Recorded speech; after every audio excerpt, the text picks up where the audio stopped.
I'm Renee Rochelle, the founder and president of One True Match. I'm here to help you find and cultivate the love of your life. For over a decade, I've dedicated my life to the importance, purpose, and dynamic of human relationships. My team and I are disciplined by faith, love, and integrity to help our clients find the quality relationship they've always dreamt of.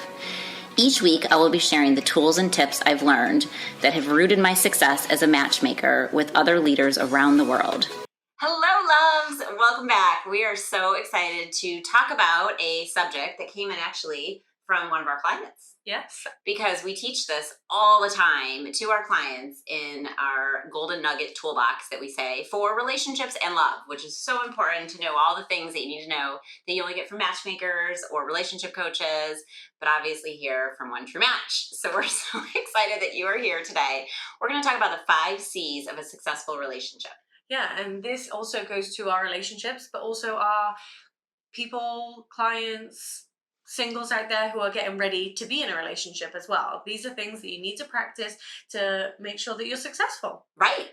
And we've gotten some direction that it's better to talk to our audience. So we're going to try to look more at you if you're actually watching this video-wise, to make sure that we feel like we are talking to you and not to each other directly. Yeah. So we're going to try this out as a new thing. If you're not watching this on video and you were listening to this audible, this is one that you definitely want to go watch because we don't know how this is going to go. Well, we're going to try it. All right, here we go. So let's start with the first C, which is the number one key and element of relationships, which is communication. Yeah. We have many podcasts on this, so listen to more if you want to go in depth, but we have to hit all 5 in like 20 minutes. So let's just get started and stop looking at me, Connie. So communication is so important. So if you have not yourself learned how to master the gift of communication, which is the yin and yang of one person talks, the other person talks, you share, you don't think before you respond of what you want to respond, and you actually listen to the person you're communicating with, then, I mean, that is 101 relationship communication skill. This is really hard not to look at Connie when I'm talking. So communication is important. Typically, when you do have eyeball to eyeball, which we are not doing right now, to communicate what you actually think and feel. So when we're talking about communication skills, it's so important that you articulate, you think through what you're going to say before you actually say something. We have all these different steps of communication in rules and things that I always say, like reflect and think about something. I'm personally going through a scenario right now that happened, and I'm in my 48 hours of my 72-hour rule that I talk about all the time before I actually communicate something that bothered me that happened about 48 hours ago now. And since I'm still thinking about it, I'm actually reflecting and discussing it in 72 hours because it's still bothering me. Yeah, with communication, it's so easy to get caught up in how you're either speaking to someone, whether it's tone, how you're coming across in general, and then also when it comes to talking to your spouse or with your partner, you need to make sure that you're being open and also practicing this before having a successful relationship. So communication with managers, communication with friends, like this has to be a strong point in your life to make you a successful person and going into a marriage or relationship. If you're going to go ahead and just, not think before you speak, it's as simple as that when it comes to communication. Totally agree. I totally agree. So the next one we're going to talk about, and we'll dive in more deep with this, with more podcasts, but this is kind of just the over 5 C's, is it's so important that you also have commitment. So not only do you need to have good communication skills, this is all about not only when you're dating, when you're engaged, but also when you're married. If you're like, why are we flatlining in our marriage? Or why are we questioning, should we get married or not? Because you're dating, or why are we not moving to the next level? Why isn't he proposed yet, right? Like we all think about these things. And if you're dating and you're trying to figure out, do I want to move the needle with this person or not? It's so important that you have, first of all, good communication skills. Second of all, and I'm going to go through these so you write them down and we'll dive into each one, is commitment. Is somebody that you're with wanting to be in a committed relationship?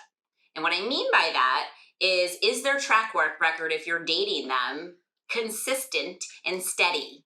So if there's somebody that changes their job frequently, they're probably not that much of a committed person, right? Mm-hmm. Like that's just kind of like the first red flag, right?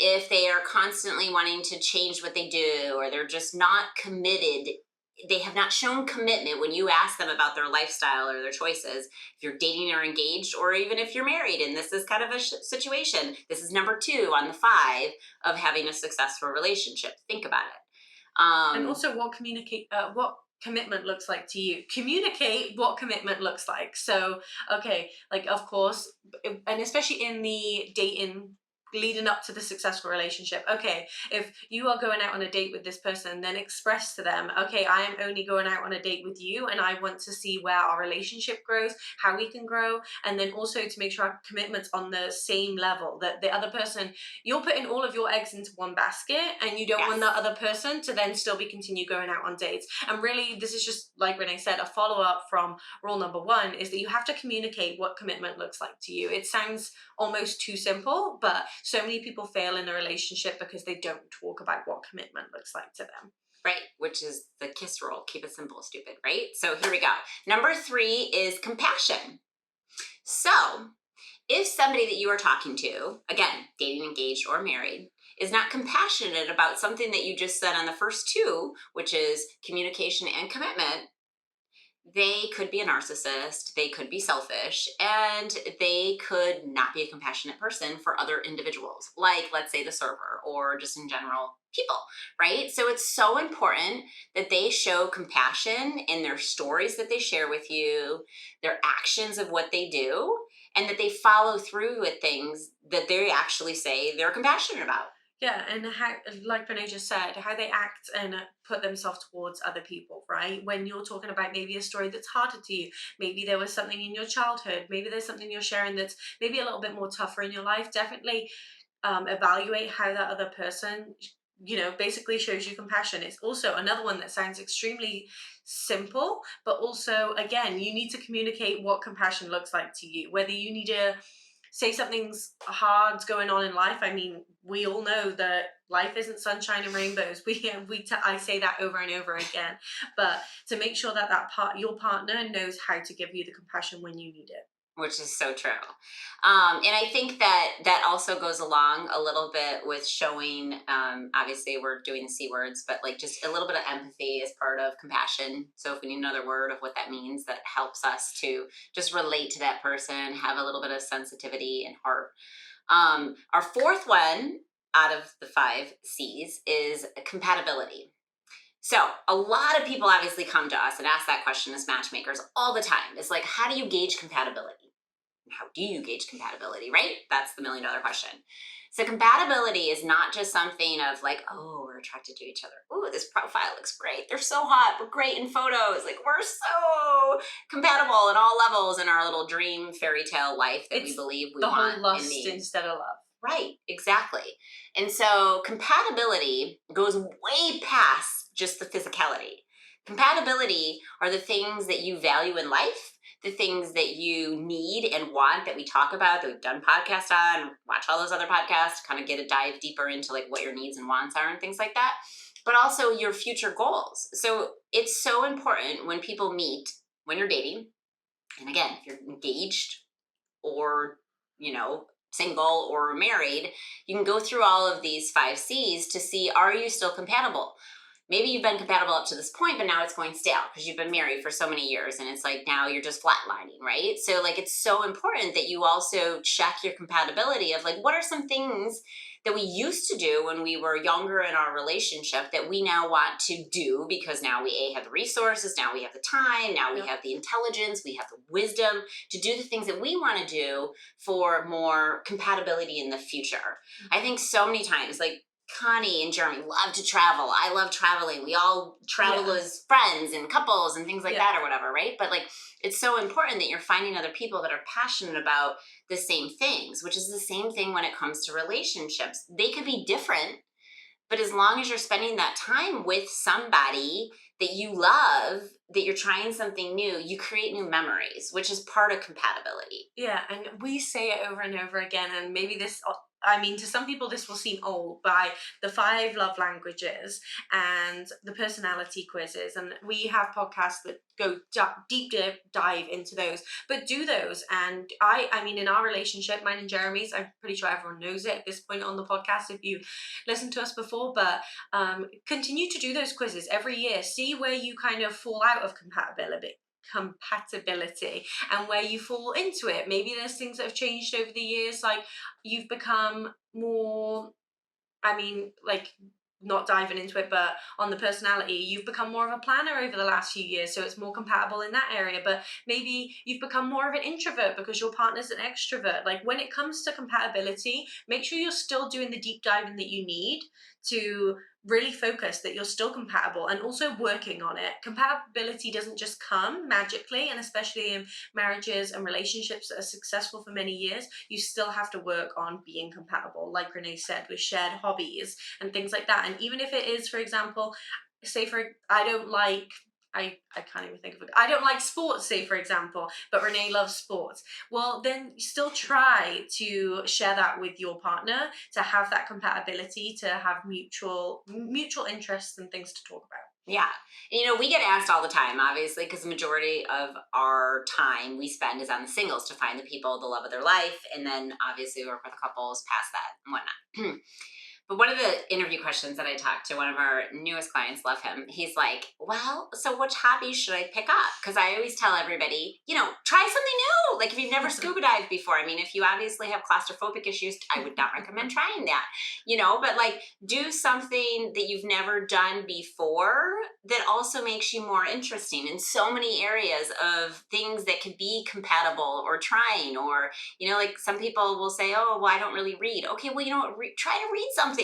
And then you have something to talk about that's like interesting, whatever it is. And so I think it's so important that you also, part of compatibility is also talking about goals. Yeah. Of course, we talk about all the time how much we're planners, so it's just natural for us to set lists, set goals. And I mean, I have people tell me all the time, like, you're setting lists to just check things off. Yeah, because it makes me feel good. Like the littlest things. But it is so important when it comes to compatibility that you're really talking about future goals. Like, do you both like to entertain together? Are you entertaining people? Does one absolutely hate crowds? Like, I love to entertain, but I also, as an extreme extrovert and giving to myself, and the wiser I keep getting, I also realize I need downtime to recharge, right? So part of compatibility is finding somebody that has an equal balance. There's some people, we always ask the questions, are you an early rise? Do you stay up late?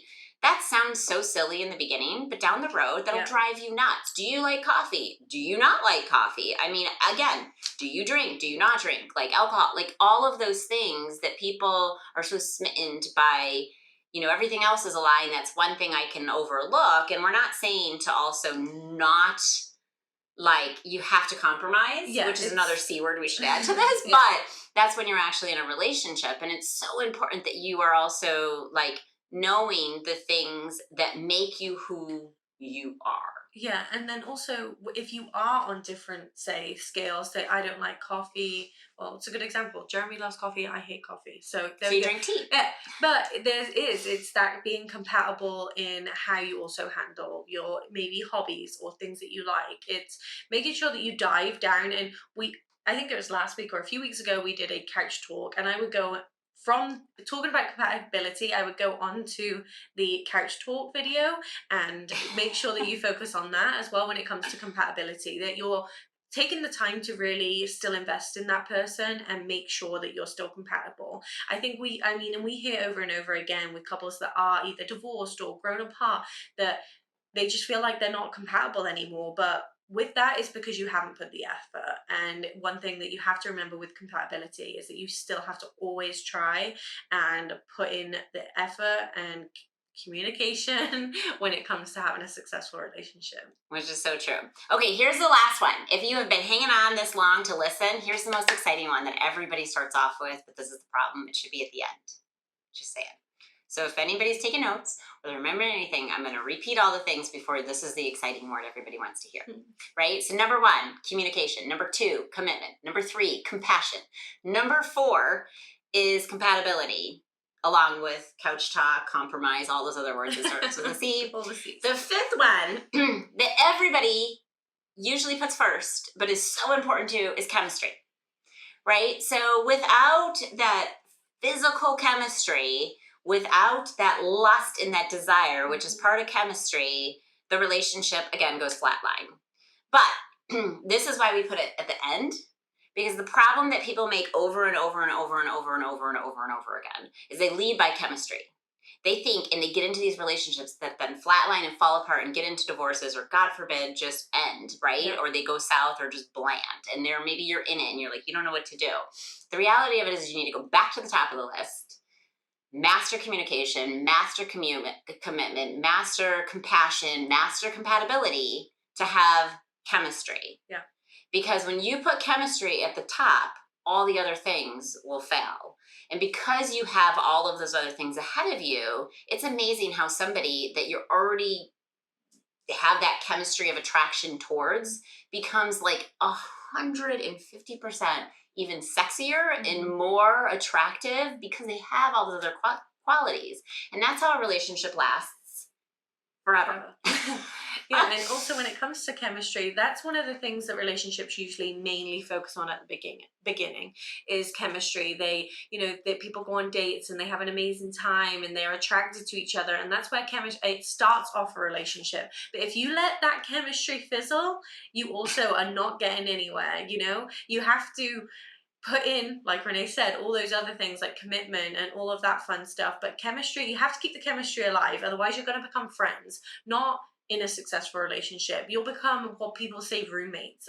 We hear that over and over. Oh, we've become roommates. Because you can be friends with, you don't have chemistry with any of your best friends. You don't have chemistry with your co-workers. Well, you definitely shouldn't anyway. You have chemistry with your spouse or your partner, or hopefully someone you're going on a date with that is going to lead to a future together. So that chemistry sets it aside from not only your everyday as a person, because of course we need compassion, commitment, and communication in our everyday life, but chemistry is something that stands out in a relationship that you have to keep hot and spicy. You have to invest in it. So true. It sounds also another thing that sounds simple, but chemistry can so easily fall out of the window that you have to dedicate time and make sure that you're always committing to that chemistry. Yes, and part of chemistry is always staying sexy, not to your mate, but to yourself. Because when we talk about self-love, if we're not our best version of ourselves, we're not going to put our best version of ourselves out there to somebody else. So if you don't find yourself sexy and you are not physically thinking, I am hot, I am sexy naked, I feel like I got chemistry, all those things, which comes with obviously good hygienes, it comes with looking great, it comes with smelling good, all those things that matter. If you're just coming home and you're quickly, which we do at times, put your hair up in a bun, put on the yoga clothes, like just you're not doing anything. It's very to feel easy to do. We're not so saying easy to do. And when you're sick or you have you need a little bit of downtime, those are the moments. But if it happens consistently, and I don't care if you're single, dating, engaged, or married, you need to be putting this into practice now. Yeah. Because if you are somebody that actually wants to be in a committed relationship for the longevity, I mean, if you want to stay forever single, do whatever you want. Turn this off, or I don't know, maybe for just the entertainment of us trying to figure out how to do this video now, it's entertaining to you. But the point is, if you truly want to be in a healthy relationship for the rest of your life, and that is what you are committing to, you have to commit to yourself first, which is, for women, put on a silk robe.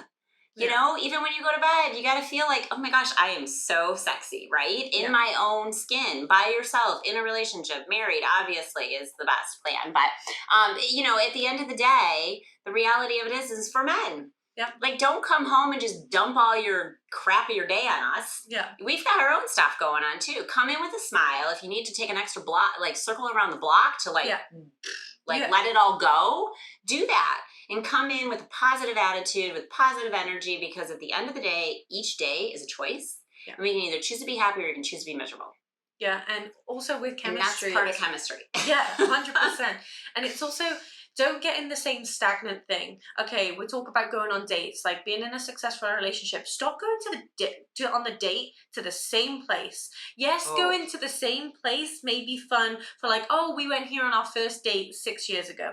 Cool. Yes, like an anniversary. Anniversary. But do not, this is one thing that I feel like is also such a simple practice, but so many people forget, is to keep that chemistry alive. If you're going to continue wearing the same 10 outfits, ladies, same dress that you go on a Saturday night, if you go to the same restaurant, that is, for me, is fizzling out the chemistry. If you're not keeping it exciting, we say about keeping it exciting and hot and spicy within ourselves and within our partner, but also in your environment. Like, also, don't let your bedrooms, a place where you both sleep, get like a mess. Don't have laundry everywhere. Like, set yourself up for success in the environment that brings chemistry as well. I always say no TVs in bedrooms. Yes. Bedrooms should be for sleeping and married sex. Just saying, right? Yeah. So, like, it's so important that you have pillow talk conversations when it's that intimate time. Even still, like, even at the end of the night, you shouldn't be like crawling into your bed if you're single, watching TV. Read a book on relationships, like end your day in meditation, prayer, whatever it is, like in a way when you're in your bedroom that's like your intimate space, right? Yep. In that regards. And I think chemistry is so important along so many levels, but there's so many different ways of that. And, you know, obviously we always talk about, you know, cologne, perfume, all of those things that give that extra zest in things to attract. So I always hate we run out of time. This is why we're so excited. We're going to have some more series coming up in our new season that we're about to do. But I hope you have found this valuable. Again, the 5 C's are communication, commitment, compassion, compatibility, and chemistry. We've got so much more to share. Thank you for sharing your time with us. And we can't wait for more topics. Thank you, client, for writing in some of the things we forget that we teach to all of our clients and matches that are very valuable in a successful relationship. Yeah, and definitely just keep a little note. Put this note on your fridge of the 5 C's and remind yourself to do them daily or weekly or whatever it may be. We're going to love and leave you until next time. God bless. Bye.